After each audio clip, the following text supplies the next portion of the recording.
Hey everyone, it's Lucas, and today we're going to talk a little bit about expectations.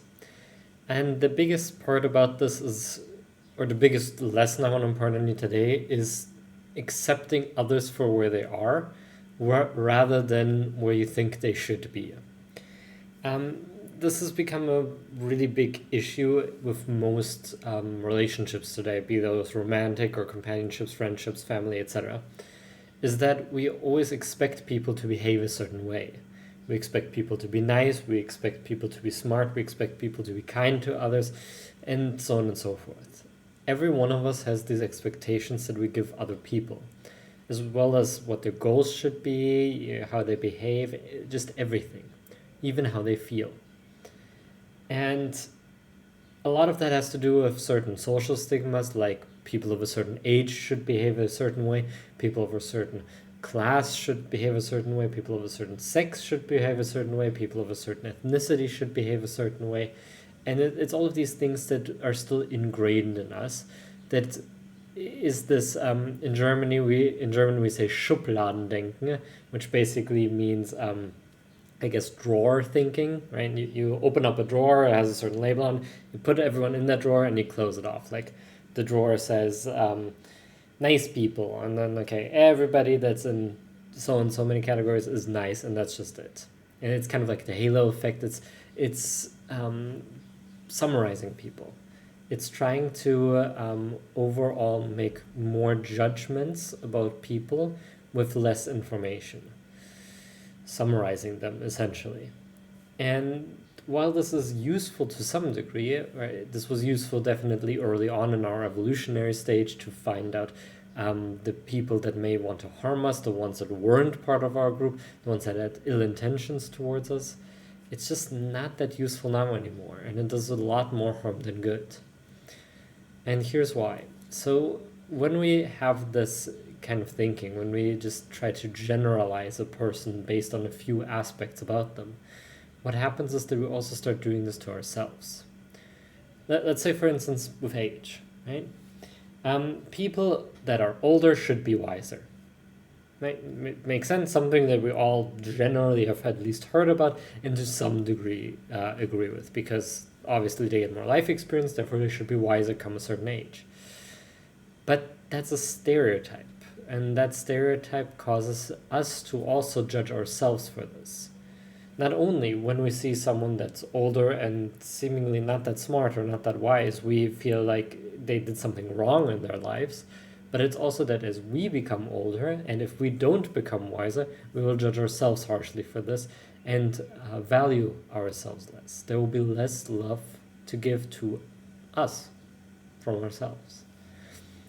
Another example is young people should be active because they have energy, they should be active, they should try to care for their body, they should do all of these things.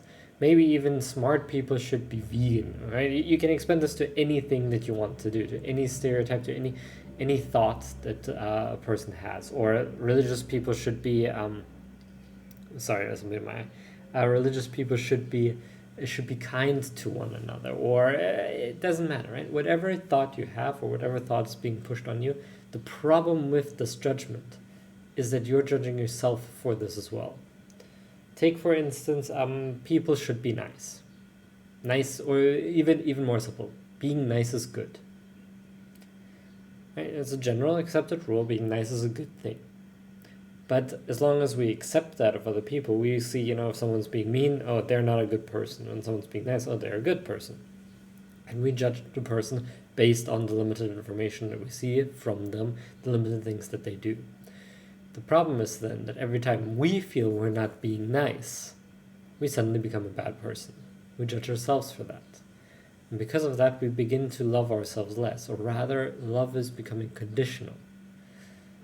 All of the good things in the world, being nice, smart, successful, having a lot of money, having a partner, having a family, having a relationship, having a good job, having a home, all of these good things will make us feel more valuable. And all of the opposites of those good things will make us feel less valuable.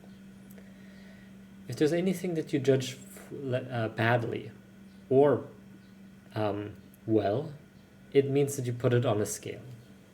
Put it on a scale from bad to good. and you will fall somewhere along the scale at any random moment in time. Today you might be nice, tomorrow you might be a jerk. It can change day by day. But every time you fall on a certain level of that scale, you judge yourself instantly. And because of this judgment, you put a lot of pressure on yourself. You put a lot of pressure on yourself and everybody else. You put a lot of expectations on them to behave a certain way. The problem is that life is not that simple. A lot of ethics classes talks about this. A lot of philosophers talk about this, that there's no real cut line of what is good and bad. There's the famous train track example, right? A train is going down a train track, and there's one person tied to the train track. You are the operator. You can switch the train track, but then it's 5 people. 5 people are on that train track, and then you can switch it to go and run over one person on another train track. What do you do? What's the good thing to do? What is the thing that you won't judge yourself for? Will you still love yourself after that, no matter what happens? Whether it's you run over the one person that you actively chose for the train to run over, or the 5 people that you didn't choose for the train to run over. What are you going to do? And what's going to be the after effect? The same way, a lot of students that might be listening to this, or when you were a student, you might have judged yourself for being smart or not so smart. And depending on how you framed the world, that made you a good person or a bad person. You have these frames right now, these stereotypes that you try to follow, these standards, these rule sets. The problem is that these rule sets are they're limiting, they're overhauled. They're not going to make you feel better. You're instead just limiting yourself to one end of the spectrum, one side of it, and not all the millions of steps along the way, all those gray zone things. The truth is, you're both smart and dumb. You're both nice and a jerk. It depends entirely on the situation and entirely on who's next to you, who's sitting across from you, what they're perceiving you as.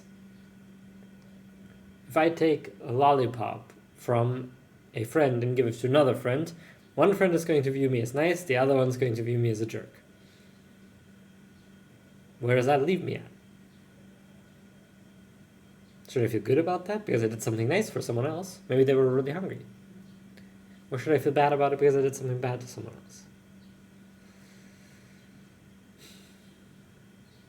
The truth is this. There is no real clear-cut objective line that says what you should or should not do, or how you should or should not behave. Being nice isn't always good, and being a jerk isn't always bad. And either way, you can't change who you are anyway. You're going to be both. But if you judge other people, you will also judge yourself for this. Every time this happens.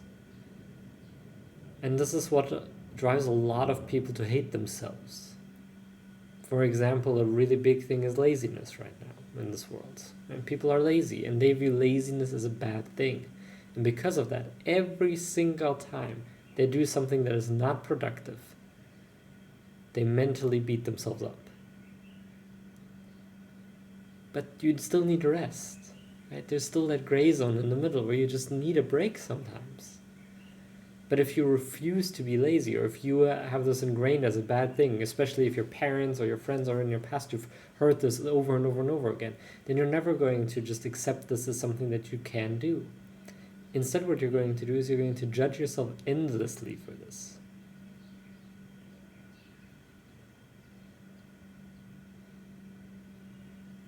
And you'll only feel good when you are productive. You'll only love yourself when you are productive. You'll only love others when they are productive, and meet them with contempt and meet yourself with contempt every other time. Now, if you are productive most of the time, that may not be the most unhealthy thing in the world. But if you're lazy, because maybe the pressure of producing makes you want to run away from it and therefore become more lazy, then it becomes a problem.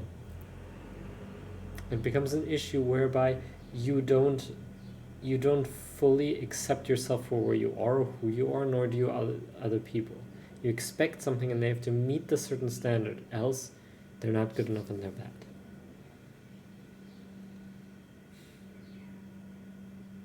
Try to figure out what you judge people for, especially negatively, but also positively. What do you judge them for? What makes a good person? What makes a bad person? And then see maybe if you judge yourself too harshly for this. Because the truth is there's always a gray zone, and you're only doing what you need, you're only doing what you find best in that moment. The beautiful thing is that when you stop judging yourself, when you stop meeting yourself with a higher standard, you're going to not only produce a lot more, but feel a lot happier.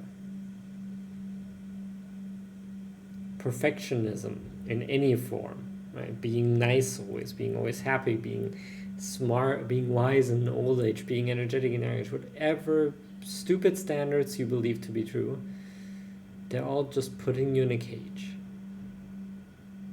They're not letting out the real you. You're holding yourself accountable to rules and regulations that are just in your head. And they're not you.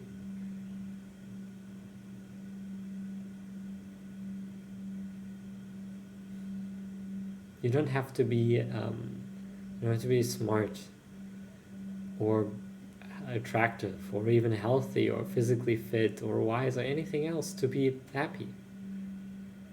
But because you judge yourself so harshly, because you say, I can only receive happiness once I meet these certain standards, you're creating a lose-lose situation.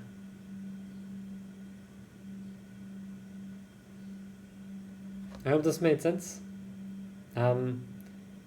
It's a very complex topic, but essentially just try to see if when you stop judging other people, you stop judging yourself that harshly. And maybe that'll create more self-love. And likely what'll happen if you give yourself more self-love is that you'll do more. You'll expand yourself. You stop trying so hard to please other people or please yourself because there's no one looking at you anymore. And you'll just be who you should be, which is you. Whatever that means. No judgments, no expectations, no rules or regulations. Just you being you. Which means sometimes you'll be nice, sometimes you'll be a jerk. Most of the time you'll be somewhere in between. But you'll always be you. Thanks for watching. I'll see you in the next video.